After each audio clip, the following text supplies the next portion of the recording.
Monster main gila guys buat cat macam ni. Gila. Video kali ni kita buka pack Champion Rush 9/9 yang gambar pack yang kita boleh nampak ada gambar kacak versi tua ya. So jom tengok apa kita dapat dalam pack kali ini. Kita ada HP marker and then kita ada card yang pertama Panglima Yanari, Derby.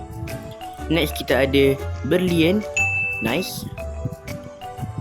And then kita ada King Boxel Dragon, mantap. Card yang seterusnya kita ada Kacaks Derby, yang ni versi tua tu ya. Kita ada kad Osrom Air, mantap. And last kali kad holo. Ui, kad Osrom Daun Boboiboy Rimba. Alamak, wih gila, monster. So itulah dia kad yang unexpected untuk pack terakhir kali ini.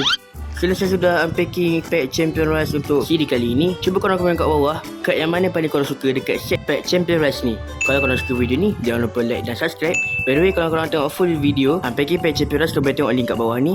Yang penting, ingat kad, ingat free skin terbaik.